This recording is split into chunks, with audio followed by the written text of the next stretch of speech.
Are aliens real? They're real, but I haven't seen them, and they're not being kept in what is it? Area 51? Area 51. There's no underground facility, unless there's this enormous conspiracy, and they hid it from the President of the United States. Well, he gave classified information. He's not supposed to be doing that.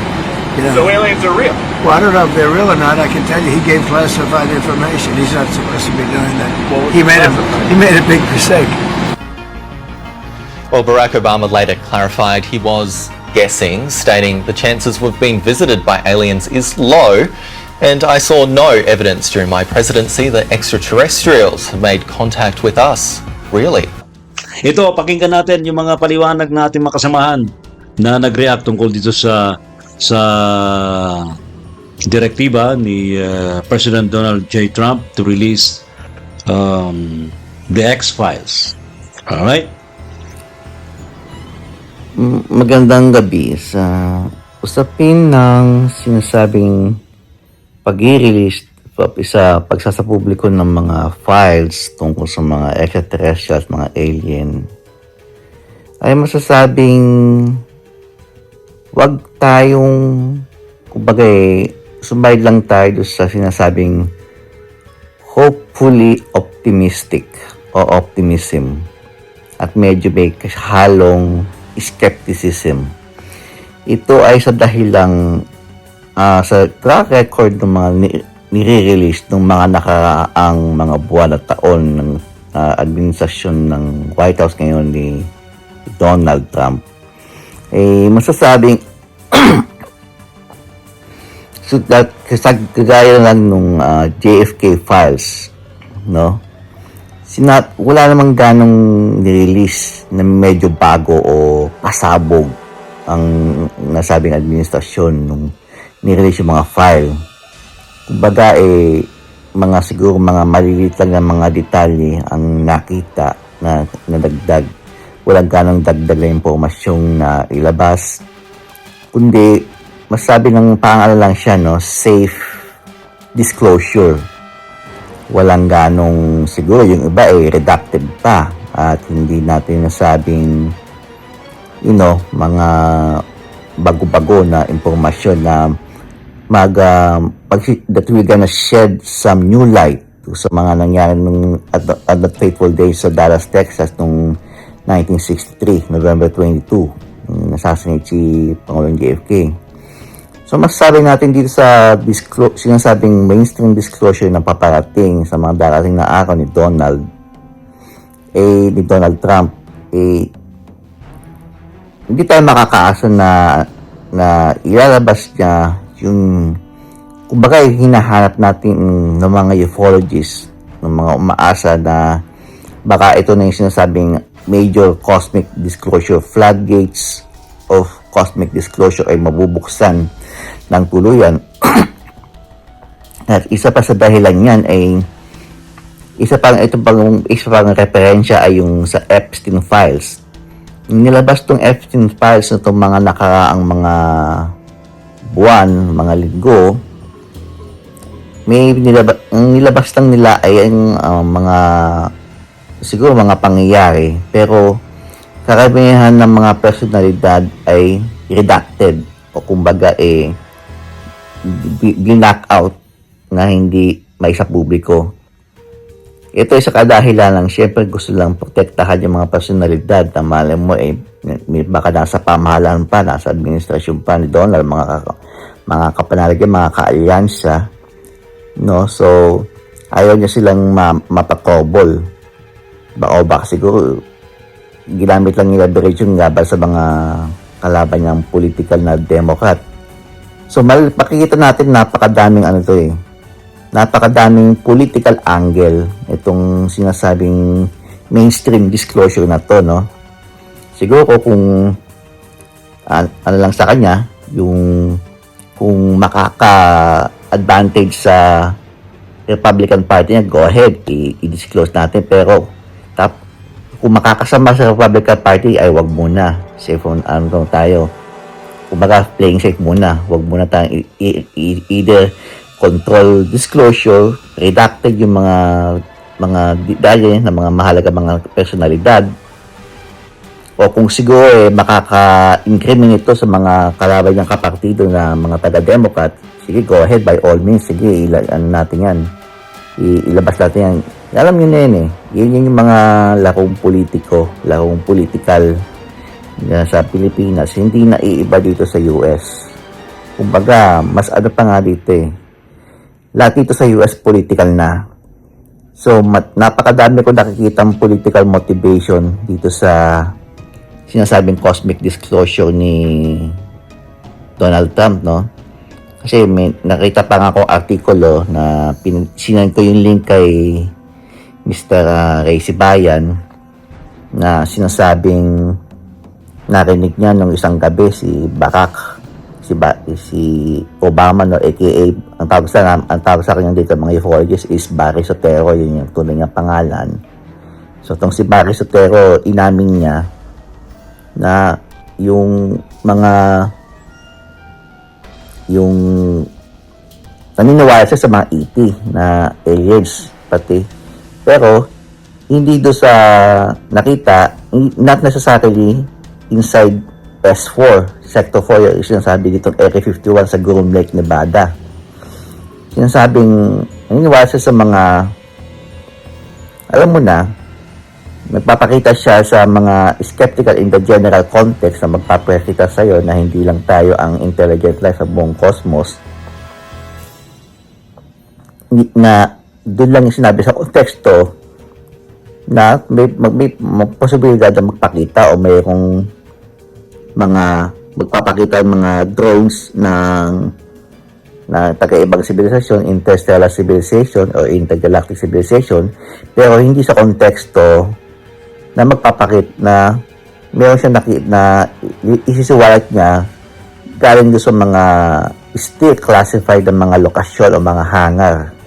Siguro, hindi natin masabi na kasi dini-classified na ng CIA yung S4 o yung Area 51 na hindi na siya classified na hangar ko. So, pwede na siyang open to the public na siyang pag-usapan na itong Area 51 ay hindi na sakop ng mga Privacy Act information na sinasabi. So, under na siya ng Freedom of Information Act of 1971. Kasi ako, ganyan din ako eh. Rin ako, nasa military din ako sa Air Force. Umawak din ako sa secret clearance. We can talk ng mga facts, pero hanggang doon lang. Yung mga espesipikong mga tao, personalidad, or mga fasilidad, kung ano mo pangalan ng lugar o base, redacted. Kasi pang bibig namin nun. We're not allowed to talk. Kasi nakabind kami sa kontrata na poprotektahan namin ang mga data, mga impormasyon na deemed as classified as secret or top secret o pataas or even confidential. Iba-iba kasing level ng ng classification of secrecy and confidentiality.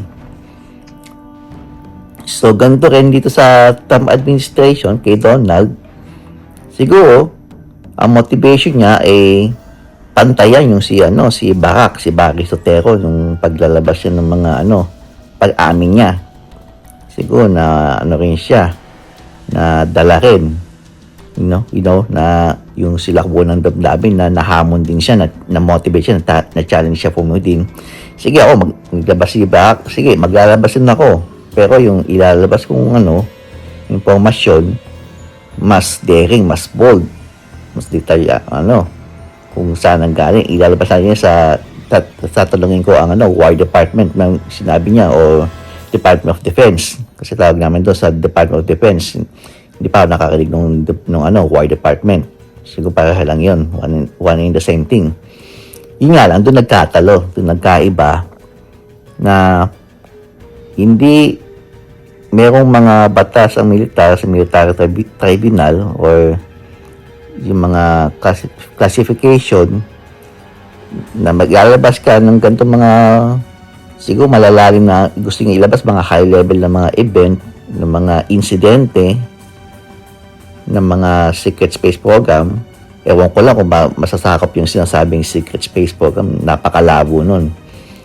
O mga event lang, mga insidente, pero ang lalabas nung parang Epstein files na karamihan ng mga personalidad excuse me, pangyari redacted. Mga personalidad, mga lugar, hindi basta-basta ilalabas yun. Redacted yun, naka-blackout yun. So, ang mangyayari dyan, ang nakita kong kalalabasan ng mga ufologists na sabi baka same old story, narinig na yan, narinig ko na yan. Baka maging JFK files lang, walang bago, na walang pasabog na ilalabas base dito sa mga classified documents na talagang hinahanap yung mga ufologists, mga key incidents. Kumbaga, yung Roswell, New Mexico, mababanggit kaya yun na actual na meron talagang mga cadaver ng mga gray alien. Ang tawag dun mga courts itong mga extraterrestrial federation ng node, ng planetang node dyan, ni Wesley Bateman. Mga courts, yung mga, or sabi ni Dr. Stephen Gray ng mga PLF, Programmable Life Forms. Maglalabas pa sila ng ganong level ng disclosure na katulad ng mga vernacular ni Dr. Stephen Greer. I don't think so. Ang mangyayari lang yan hindi natin baka nandun lang talaga sa level ng mainstream kung what is suitable for mainstream consumption. Kung ano lang yung level, either level na pwedeng ipano sa kanila na cover na ng Freedom of Information Act, labas na sa Privacy Act information, pero yung ibang mga nasa datos, information na nasa sakop pa ng Privacy Act information pataas, mga nasa confidential, classified as confidential, pataas, secret, pataas, cosmic top secret, lalo na, naka-redacted yun. Siguro nandun lang yun, pero naka-blackout. Kung mga pentel pen man yun na hindi makikita ng mga pangkakalimang mata ng publiko. So, ganun, Ang tanging konteksto ko lang dito, ang summary buod ay wag tayong umasa. Let us not hold our expectations up high, but instead ilagay natin sa mainstream na consumption na kung ano lang yung baka mali mo, ano lang talaga yon ang ilalabas na talaga common knowledge na na walang ganong pasabog, maboboring lang, madi-disappoint lang yung mga ufologists, yung talaga mga eager na makakita na baka ilabas ba nila talaga yung tungkol sa Roswell, kung talaga nangyari ba talaga yung July 1947 na incident na yun sa Roswell, New Mexico, or sa Dulce, New Mexico, or kung saan man lugar, diba? So yun, yun ang ina natin. So para di tayo ma-disappoint, alam mo naman kasi itong dito sa US, dito sa itong gobyerno ang pinaka FYI lang, highly politicized din ang lako dito, highly political motivations din. Lahat ng to is all about politics, political acrobats, Hindi, walang pinagkaiba kaysa against sa Pinas. Lahat naman ata ng organisasyong ganun political acrobats lang political stunt, ba? Publicity stunt. Maglalabas pero redacted. Yung gusto ng mga ng tao, ilalabas, paparinig sa kanila ng mga ufologists, ng mga EJ naman na matubingin at makinig. Pero ang limitasyon pa rin is yung sinasabing Freedom of Information, FOIA, Freedom of Information Act. So hanggang doon lang talaga ang pwedeng ilabas. So ang mga ninganin mo talaga niyan, pwede disappoint. So baka mali mo nga sinasabi pa nga doon sa isa na iano pa nga niya si Baki Sotero doon sa isang article na pwede niyang kasuhan ng kung ano man na nung paglalabas ng paglilik ng information na classified si Barry. Magagawa ba ni Trump yun na mag-leak din ng classified documentations? I don't think so. Kasi nasa hot water na siya, mga panga sa judge ng mga classified documents nasa kanya na mga bulto-bulto ng mga mga dokumento. So ayun, natin, be sound but still maintain your skepticism. Hopefully may lalabas lang kapaki-pakinabang na bago, but may pasabog mang ilalabas. I don't really think so. So doon yung healthy skepticism na dapat nating ilagay, no? So yun lang po at magandang gabi. Hello at magandang gabi po sa kanilang lahat mga kaibigan. Arvin Capasilio po, isang paranormal researcher ng Quezon City. Balitang-balita po sa social media ang tungkol sa isang head of state na nag-utos sa mga related government agencies na ilabas ang mga documents tungkol sa mga aliens at unidentified flying objects o mas kilala natin bilang UFO. Totoo po kaya ito? Dahil ang dami na pong naupong mga head of state pero wala po sa kanila ang nag-utos na ilabas ang mga related documents. Opinyon ko lang po ito pero sana hindi po ito pang-divert sa isang malalim na issue na kinasasangkutan. Anyway, nangangahulugan po ba na may alien communications ang military at ibang government agencies nila? Meaning, may idea po sila na nag-e-exist ito sa labas ng ating planeta? Totoo po ba ang mga bali-balita na ang advanced technology tulad ng anti-gravity ay galing sa isang alien na nabuhay nung Roswell incident? Ito pong Roswell incident ay kwento na nangyari po nung 1947 kung saan mayroon pong UFO na nag-crash at nirecover ng military itong mga debris at sinasabing may sakay po itong 3 alien. Ngunit nasawi ang 2 at nabuhay ang isa. Matagal na po tayong nag-aabang ng mga balita kung totoo po bang mayroon mga aliens at UFOs. Kasi palagi na lang pong mga sabi-sabi, kwento-kwento at bali-balita. Pero physically, wala pa rin po tayong nakikita. Sinasabi po na matagal na silang nagpunta at nagpupunta pa rin dito sa ating planeta. Pero nasan sila? Bakit hindi natin sila nakikita? Kahit noon sa mga TV, hindi po sila nahuhuli ng mga kamera. May mga kwento pa nga na sila daw ang nagtayo ng mga pyramid sa Egypt. Dahil paano nga naman mabubuhat ng mga tao ang malalaking bloke ng mga bato paakyat? Ang bibigat nun. Palagi na lang po mga balitang nasusulat sa mga pahayagan, artikulo at mga vlog sa internet. May mga taong nagsasabi na nakikita sila. At hindi lang yun. May mga nakakasalumuha pa, meaning nakakaharap at nakakausap. Ito yung mga taong kung tawagin ay clairvoyant o developed ang kanilang mga third eye. Katulad po ng mga multo, duwende, engkanto, diwata, kapre, tikbalang, etc. Ang mga aliens po ay nasa kabilang dimension din. Meaning, wala po sila dito sa physical world. Hindi po sila makikita ng ordinary human eye. Alam po natin na may dahilan ng lahat. Ano po bang ibig ko sabihin? Gagawa po ba ng mga pelikula tungkol sa mga aliens at UFOs kung wala pong basihan ng mga istorya? At isa pa, ang mga pelikula na yan ay messages din po sa atin na nariyan sila. Matagal na po silang nandito, pero hindi lang po tayo aware dahil hindi po natin sila nakikita. Again, tulad ng mga entities na nabanggit ko kanina, ang mga aliens ay hindi rin po nakikipagbiruan. Masdan nyo po ang mga pelikula ng mga yan. Wala pong joke time or play time.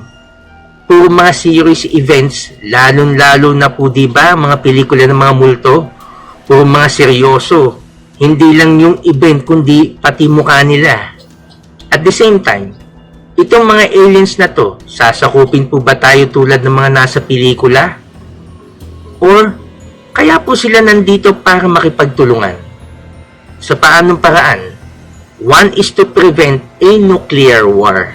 Dahil ika nga nila, anuman ang mangyari sa ating planeta, maaapektuhan rin ang planeta nila. Paano? Yung magnetic wave.